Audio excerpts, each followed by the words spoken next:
Саруто Каноха ауылындағы жаттығу алаңында тұр еді.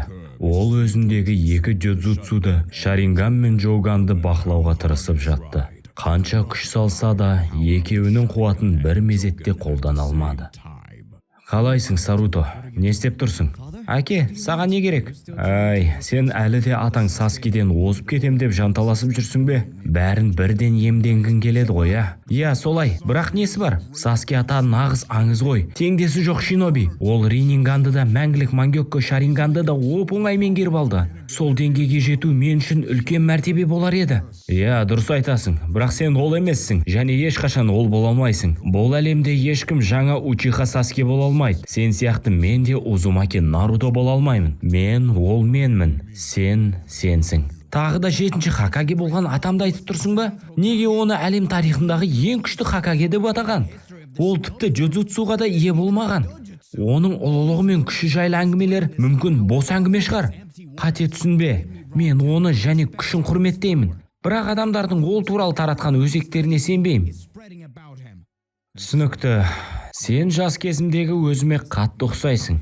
Мен де неге әкемді Хокаге деп атайтын түсінбейтінмін. Оның ең мықты Хокаге деп атағанда мен де таңғалғанмын.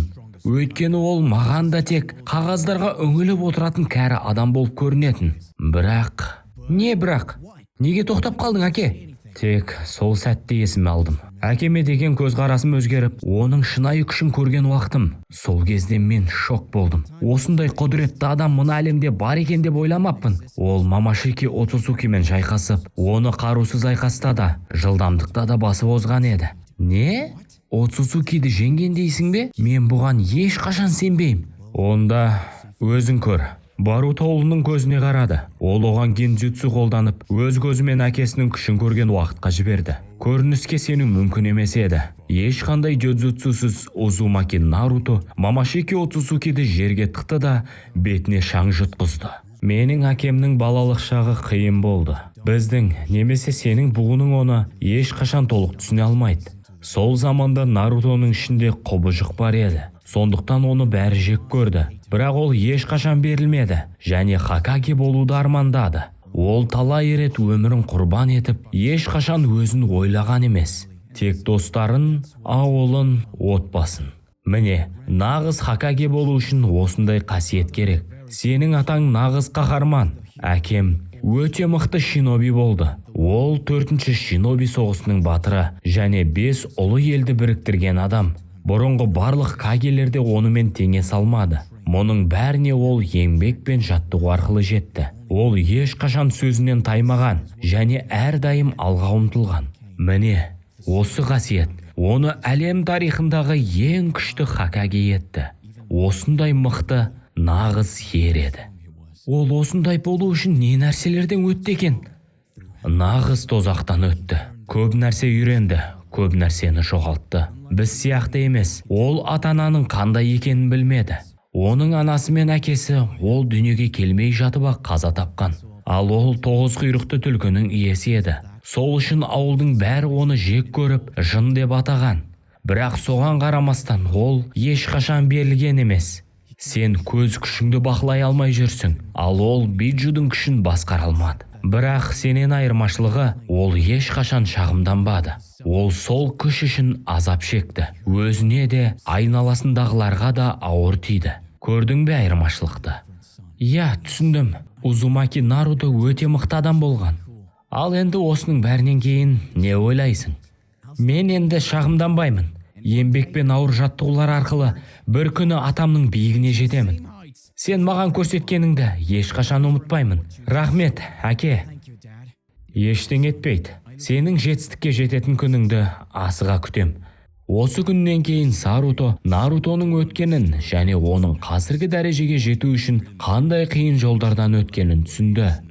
Сәлем достар, сендермен бірге қиялдап, бұл Саруто Узумакидің оқиғасының алғашқы бөлігі ғана. Егер сендерге ұнаса, мен міндетті түрде жалғастырамын. Сонымен қатар Саруто туралы өз идеяларыңды жазсаңдар болады. Олардың бірі мен видео ретінде жасап көремін. Сонымен Саруто Узумаки кім өзі? Ол Баруто мен Сараданың баласы, әрі аңызға айналған Наруто мен Саскидің немересі. Бұл оқиғалар Баруто анимесіндегі оқиғалардан көп жылдар өткеннен соң орын алады. Саруто Узумакидің тарихтағы ең мықты Хокаге болуға мүмкіндігі бар. Себебі оның бойында бір емес екі джудзутсу бар, Джоуган мен Шаринган. Оған қоса ол Узумаки кланынан шыққан, яғни оның чакра қоры өте үлкен. Мұндай қасиет ешкімде болмаған. Бұл күш болашақта әлемге не бейбітшілік әкелуі, немесе соғыс тудыруы мүмкін. Сол себепті келесі бөлімдерде оқиғаның қалай дамитыны қызықты болмақ. Бұл сюжетте Баруто мен Сарада ересек, ал Наруто әлі Хокаге, бірақ ол Хирузен сияқты қартайған және жақында қызметінен кетпек. Каваки де бар, ол жаңа 7-ші команданың ұстасы болмақ. Бұл анимация Сарутоның оқиғасы, оның күші, жаңа дәуірі мен жаңа тарих жайлы. Бүгін мен бір ойды талқылағым келеді. Егер болашақта Баруто зұлымдықтың бәрін жеңіп, Оцусукилерді жойып, жерді құтқарып, қарапайым өмір сүріп, отбасын құрса, оның баласы қандай күшке ие болар еді? Егер ол Сарадамен үйленсе ше, сонда олардың баласы қандай ғажайып күшке ие болатынын ойлап көрдің бе? Бүгін осы жайында сөйлесеміз. Ал бастамас бұрын лайк басып, пікір қалдыруды ұмытпаңдар. Қазір сендердің қолдауларың өте қажет. Сондай-ақ бұл видеоны достарыңа да жіберіңдер. Көріп отырғандарыңа рахмет. Жақсы қаралым тіледім. Мен сені осы қызметке сен басыңды қатерге тігіп, артық мәселелер тудырмауың үшін бекіттім. Әлі 2016 жылы Баруто анимасы енді шыға бастаған кезде Саскедің қызы Сарада Учиханың Барутоға ерекше көңіл қоятынын байқалған еді. Сол кезден бастап-ақ көпшілік Барутоның жұбы кім болатынын талқылай бастады. Көпшілігі алғашқы күннен ақ бұл Сарада болады деп болжаған. Алайда кейін Сумире пайда болып, ол да Барутоға ғашық екенін көрсетті. Осылайша фанаттар екіге бөлінді. Біреулер Баруто Сарадамен болады десе, екіншілері Сумиремен болсын дейді. Бірақ бәрін біріктіретін бір сұрақ бар. Барутоның баласы қандай күшке ие болмақ? Ол Барутоның өзінен де асып түсе ме? Әкесінен де атасынан да мықты бола ма? Бұл сұрақ фанаттар арасында көп жылдан бері талқыланып келе жатқан тақырып. Шындығында Барутоның баласы өте қызықты тақырып. Егер сюжет соңында Баруто Сарадамен бірге болса, онда олардың баласы адамзат тарихындағы ең мықты құдай деңгейіндегі ниндзя болуы әбден мүмкін. Иттің баласы, осыдан кейін сен Хокаге болғың келе ма?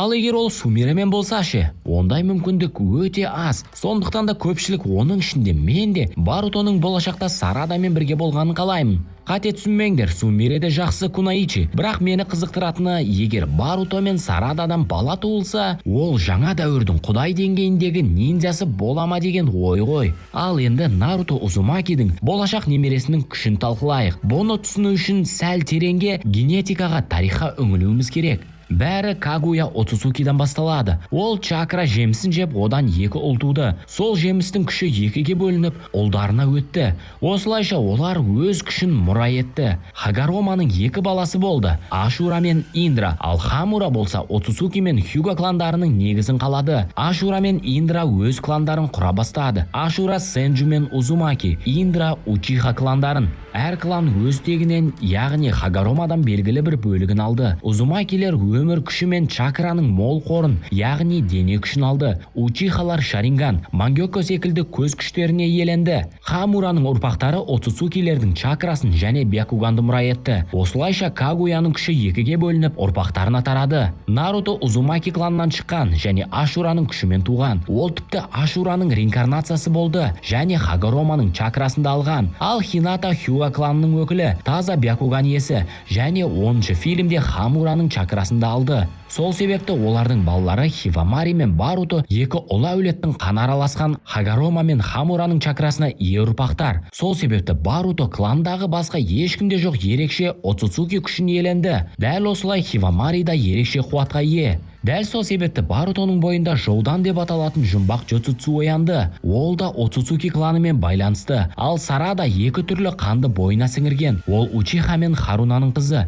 Ол таза қанды Учиха емес, бірақ бәрібір де Учиха, әрі ол Шаринганды оята алады. Кишимотоның сызбаларына қарағанда, онда Сарада Мангёко Шаринганымен бейнеленген. Демек ол Шаринганның 2-ші сатысында ашатын сияқты. Бұл оның бойында Учиханың қаны басым екенін көрсетеді. Енді есептеп көрейік. Егер Баруто мен Сарада балалы болса, сол баланың бойында қандай гендер болады? Наруто 50% Узумаки, 50% Намикадзе, Хината 100% Хюга. Сол себепті Баруто 50% Хюга, 25% Узумаки және 25% Намикадзе болып шығады. Саске таза қанды Учиха. Ал Сакура туралы нақты айтылмаған, бірақ ол шамамен таза ханды Харуна дерлік. Сонда Сарада 50% Учиха мен 50% Харуна ханы бар. Енді осы екеуінің баласын есептесек, олардың баласы 25% Харуна, 25% Учиха, 25% Хьюга, 12,5% Узумаки, 12,5% Намикадзе болады. Міне бұл шынымен керемет құрам. Сонда Хагарома мен Хамураның күштері бір денеде қайта қосылып, адам сенгісіз деңгейдегі күшке айналуы мүмкін. Фандомда Барутоның баласын уже Саруто деп атап жатыр. Көбінесе дәл осы есім кездеседі. Сондықтан әрі қарайда оны солай атайық. Егер бәрі осылай өрбейтін болса, Саруто жаңа имбаға айналады. Өйткені Саруто туылғаннан бастап Хагарома мен Хамураның чакрасына ие болар еді. Оған қоса ол Дёдзуцуге ерекше бейім. Екі атанасы да ерекше көздерге ие болғандықтан Саруто да әлдеқайда қуатты.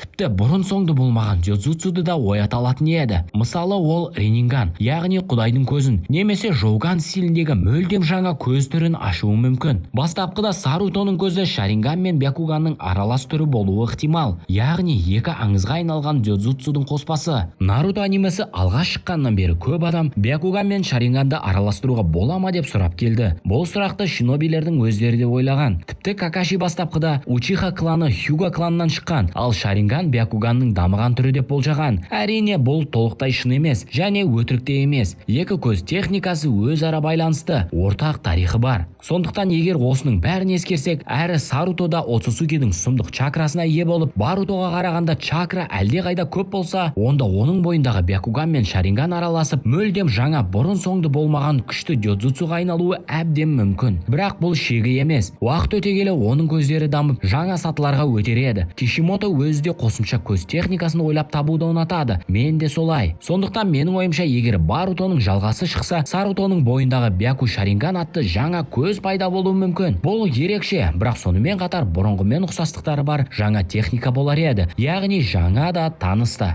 Мұндай идея өте қызық. Ал Баруто қазір мангада 100% Оцусукиге айналғанын ескерсек, мұндай болжамға сену бұрынғыдан да оңай. Айтпақшы, Бяку Шаринган тіпті Рок Лидің жастық шағы спин-оффында да көрінген. Яғни автордың мұндай идея жайлы білгені анық. Сондықтан бұлай болуы әбден мүмкін. Әрине, Сарутоның күші мұнымен бітпейді. Менің ойымша, егер Наруто сол уақытқа дейін тірі болса, ол өз немересін өзі жаттықтырып, күшін ашуға көмектесер еді. Болашақта Баруто жай ниндзя оқиғасынан да ауқымды дүниеге айналу мүмкін. Мүмкін Драгон Болдағыдай Баруто басқа ғаламшарларға сапар шегіп, жердегі бөгде ғаламдықтардан қорғайтын деңгейге жетер. Ал қарапайым ниндзялар сол кезде жерде қалар еді. Сол себепті Сарутоны жаттықтырумен басқа біреулерде айналысуы мүмкін. Мысалы, Наруто мен Саске. Соғыс тәжірибесі мол, мыңдаған техниканы білетін мұндай шеберлерден үйренетін нәрсе көп қой. Оған қоса Барутоның баласы да тумасынан дарынды, әкесі секілді, тіпті одан да мықты. Жаңа техникаларды тез үйреніп, бәрін бірден қағып алатын еді. Ал Оцусукидің чакрасы бар адамға кез келген техниканы меңгеру қарапайым адамдарға қарағанда әлдеқайда жеңіл. Сондықтан Саруто туылғаннан бастап-ақ имба болар еді,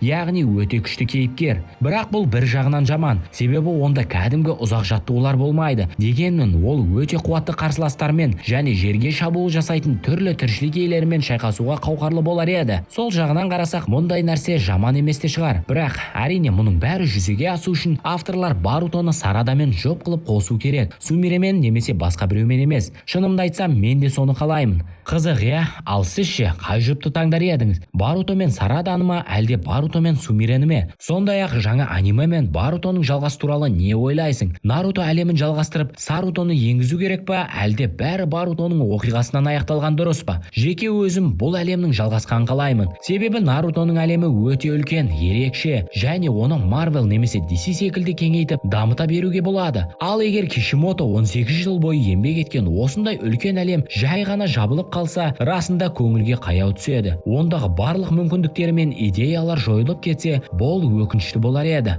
Сондықтан ең бастысы бұл әлемді дұрыс бағытта жалғастыру. Егер солай болса, бәрі өте тамаша болмақ. Бірақ бұл тек менің жеке пікірім. Қалай болғанда да бүгінге осы жеткілікті деп ойлаймын. Ал сен Саруто Узумаки туралы не ойлайсың? Наруто әлемінің тарихы Барутоның соңынан жалғасуы керек пе, әлде осы жерден аяқталған дұрыс па? Ойыңды білгім келеді. Видео астында коммент жазып белсенді болуды ұмытпа. Барлықтарыңа рахмет. Қазақша контент жасасын.